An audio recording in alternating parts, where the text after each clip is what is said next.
Insta360 X3 versus GoPro Max. Which is better? Here's a summary.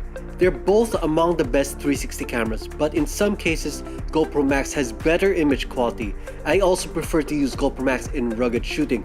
However, for most people, Insta360 will be better. A lot better. In this video, I'm going to show you why.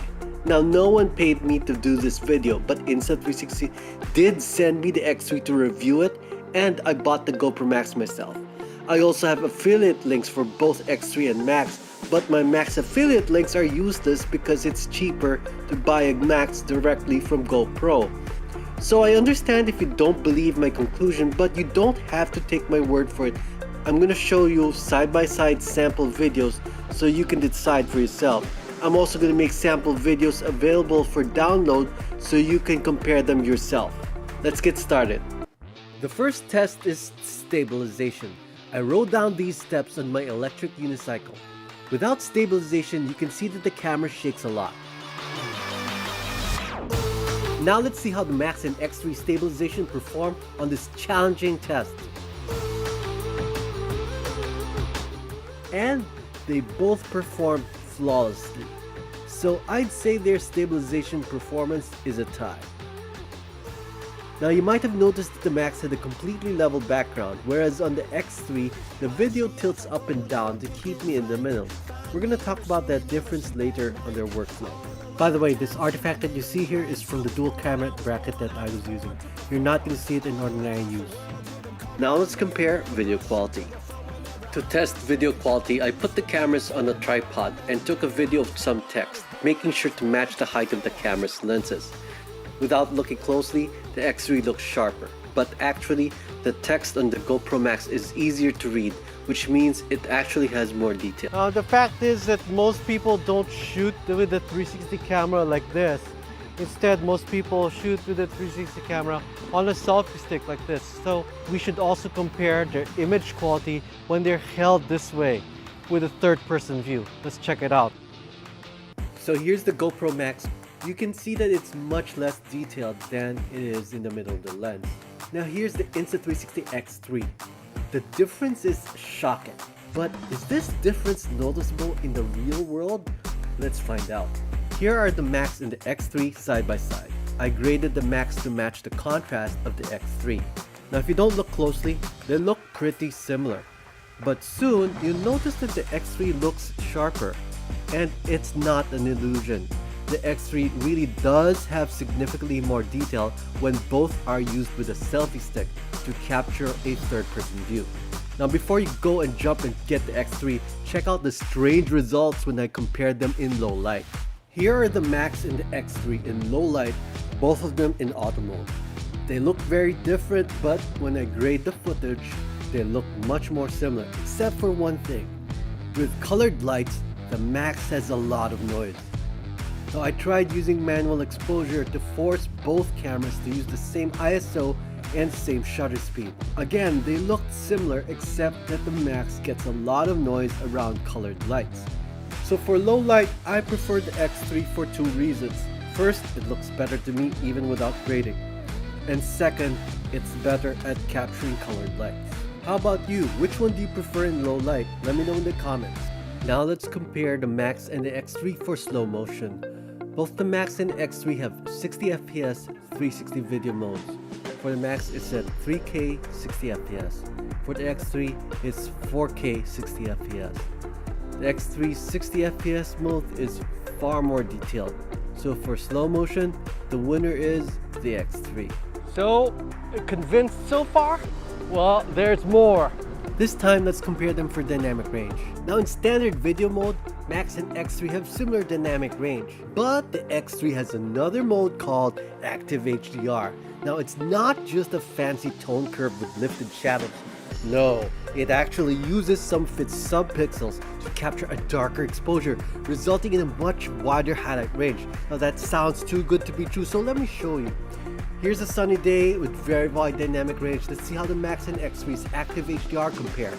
I paused the video in this scene with very demanding dynamic range, and you can see how the grass is totally blown out on the Max. But the X3 captured the full range of highlights and shadows. Now here's another scene where the grass and skies are blown on the Max but are well exposed within the X3. Now I want you to pay special attention to the grass. You see that? That's motion blur, indicating a slow shutter speed.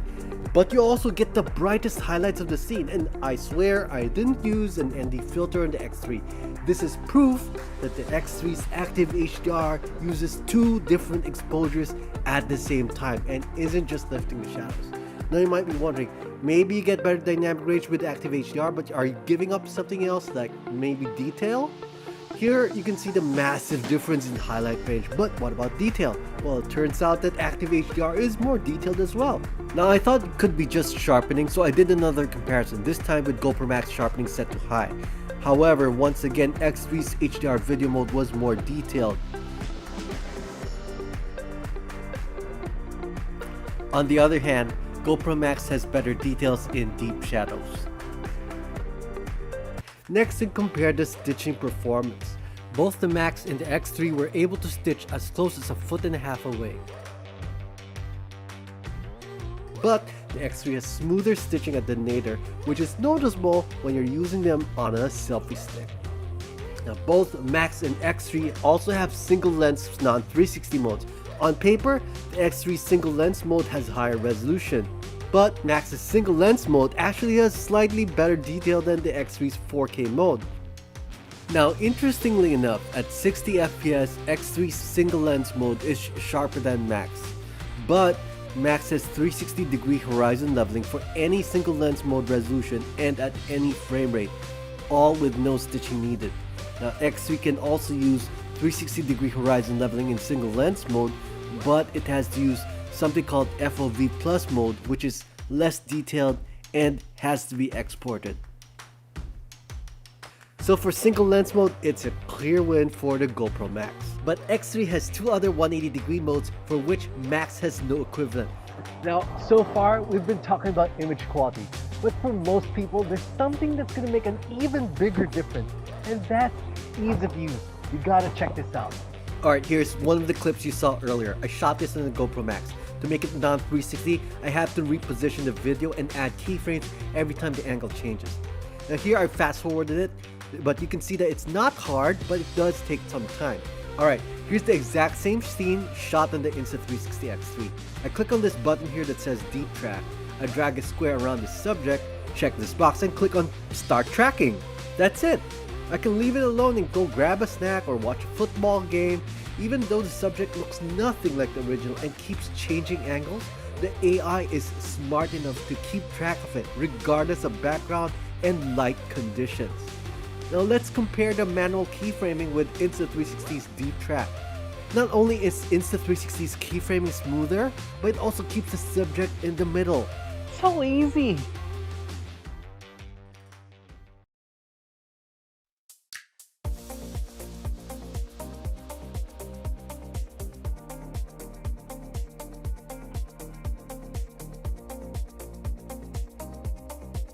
I swipe the screen to the left, tap single lens, swipe the screen to the left again, tap on me mode.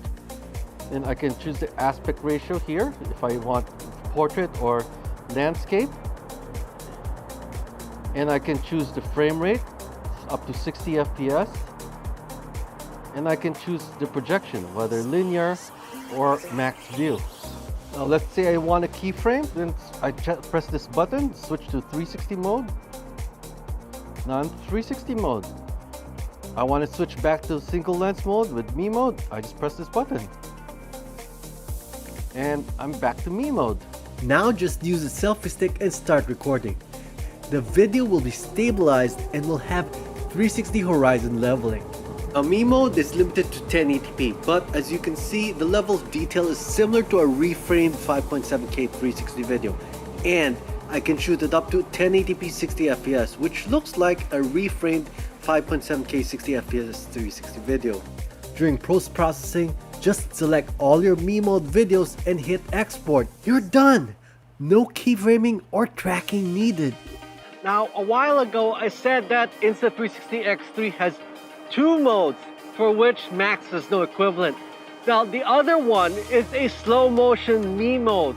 Now, how do you use slow motion in me mode? And I'm sure you're also wondering other questions such as, how do you change the subject so that it's not always in the middle? If you want to find out, check out this video. Before you go, just a couple quick notes about the X3 and the Max. The Max has better built-in microphone, but the X3 has an invisible wireless microphone option. And in terms of durability, they're both waterproof. They both have optional protective lenses. But the Max's protective lenses are more convenient to use because they're clip-on. I also prefer GoPro's product replacement plan. So which one do you prefer? X3 or Max? Let me know in the comments. I'll see you in 360.